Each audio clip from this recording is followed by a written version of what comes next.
நம்ம அடுத்து பார்க்க போகிறது என்னென்னா முட்டைக்கோஸ் சட்னி இல்லைன்னா முட்டைக்கோஸ் தொகையல் சொல்லலாம்.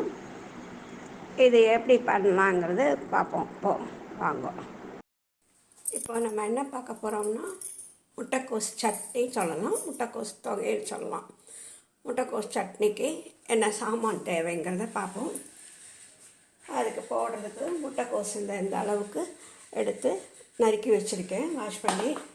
அப்புறம் அது போட ஒரு அவளுக்கு காரத்துக்கு தந்தாப்பில் மிளகா வத்தல் எடுத்துக்கலாம். நான் எடுத்துட்டுருக்கேன். ஒரு பீஸ் இஞ்சி, ஒரு தக்காளி, கொஞ்சம் கருவேப்பிலை, கொஞ்சம் கொத்தமல்லி, அப்புறம் இந்த அளவு புளி ஊற போட்டிருக்கேன்.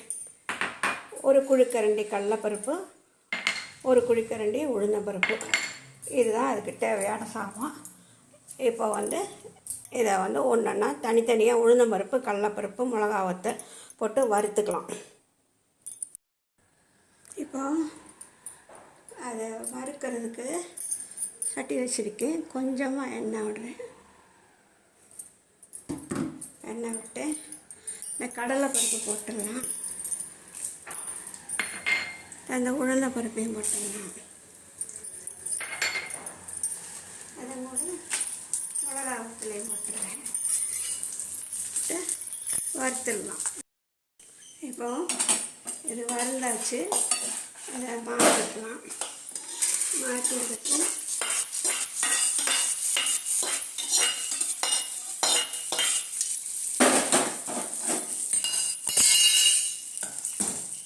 முட்டைக்கோஸை நல்லா போட்டுடலாம்.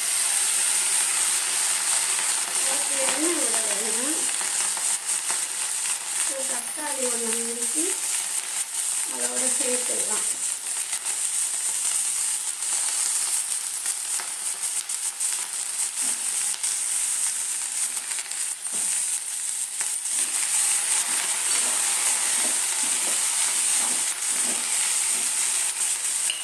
கொஞ்சமாக தண்ணி வடிச்சு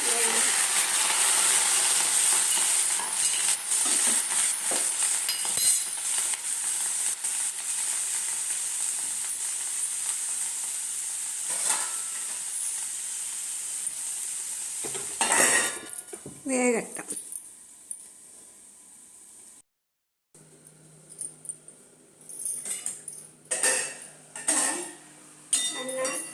தண்ணியிலேயே வதங்க விடணும், எண்ணெய் விட வேண்டாம். எண்ணெய் வதங்கியாச்சு. இது அப்படியே நல்லா ஆறட்டும். அடுப்பு ஆஃப் பண்ணிவிட்டு ஆற வச்சுடுவோம். ஆறி நல்லா பாருங்க, நல்லா வதங்கியிருக்கு. ஆறினதுக்கப்புறம் மிக்சியில் போட்டு அரைக்க வேண்டியதுதான். ஆறட்டும். இப்போது இந்த மிக்சி கப்பில் அரைக்கிறதுக்கு கேபேஜ் முட்டைக்கோஸ் சட்னிக்கு இந்த மிளகா வத்தலை சேர்த்துடலாம். கூட இந்த இஞ்சியை சேர்த்துடலாம். அப்புறம் உப்பு போட்டுடலாம்.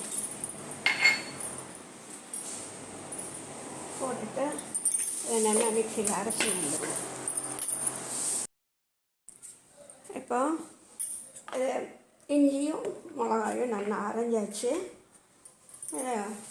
கொத்தமல்லி, கருவேப்பிலை போட்டுட்டு இந்த கடலைப்பருப்பு, உளுந்தம்பருப்பு போட்டுடலாம். ரொம்ப நைஸாக அரைக்கக்கூடாது, கொஞ்சம் பரபரப்பாக தான் அரைக்கணும். அப்படின்னா டேஸ்ட் நல்லா இருக்கும். அப்புறம் இந்த புளி, ஊற வச்ச புளியை அப்படியே அதில் சேர்த்துடலாம். சேர்த்துட்டு அதே மாதிரி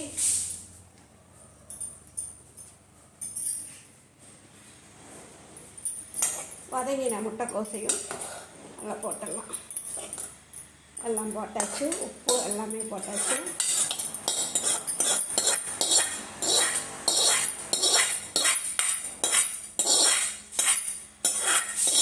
கொஞ்சம் குறப்பாக அரைச்சாதான் டேஸ்ட் இருக்கும், நல்லா இருக்கும்.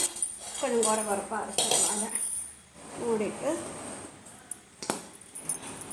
அரைச்சி இப்போது நல்லா அரைச்சாச்சு. பாருங்க, இந்த மாதிரி தான் குறப்பாக தான் இருக்கணும். ரொம்ப நைஸாக அரைக்கக்கூடாது. கொஞ்சம் பருப்பெல்லாம் குறன்னு இருந்தால் தான் நல்லா டேஸ்ட்டாக இருக்கும். இதை தொகையல் சொல்லலாம், முட்டைக்கோஸ் தொகையல் சொல்லலாம், சட்னின்னு சொல்லலாம். இது சாதத்துக்கு போட்டு பசைஞ்சு சாப்பிட்லாம். இட்லி, தோசை, சப்பாத்தி, பூரி இதுக்கெல்லாம் இதை பண்ணிக்கலாம். இதில் நான் போட்ட சாமான்லாம் சொல்லியிருக்கேன். அது கூட வெள்ளைப்பூடு பிரியம் இருக்கிறவா இந்த முட்டைக்கோசு வதங்கும்போது ஒரு 5-6 பல் வெள்ளைப்பூடை உரித்து அதோட சேர்த்து வதக்கிட்டாச்சுன்னா வெள்ளைப்பூடு வாசனை அதுமா நல்லா இருக்கும். நல்லா பார்த்தாலே உங்களுக்கு தெரியுது. நல்லா கமகமன்னு வாசனை, இஞ்சி வாசனையோடு ரொம்ப நல்லா இருக்குது. இதை தாளிச்சிடலாம்.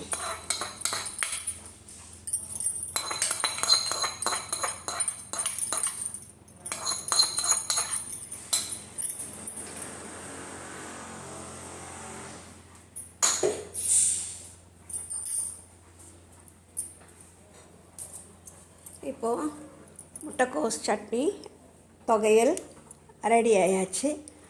பாருங்க,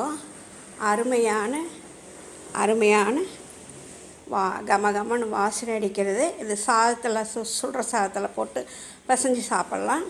தோசை, இட்லி, சப்பாத்தி, பூரி எல்லாத்துக்குமே இது ஆப்பம் எல்லாத்துக்குமே சைடு டிஷ்ஷாக வச்சுன்னு சாப்பிட்றதுக்கு ரொம்ப அருமையாக இருக்கும். ஈஸியாக பண்ணக்கூடியது. காய்கறி சாப்பிடாத குழந்தைகளுக்கு இந்த மாதிரி வித்தியாசமாக பண்ணி கொடுக்கலாம். பிடிச்சவா லைக் பண்ணுங்கோ, ஷேர் பண்ணுங்கோ, மறக்காமல் ஷேர் பண்ணுங்கோ, சப்ஸ்கிரைப் பண்ணுங்கோ, எனக்கு சப்போர்ட் பண்ணுங்கோ, பெல் பட்டனை ப்ரெஸ் பண்ணுங்கோ. நன்றி, வணக்கம்.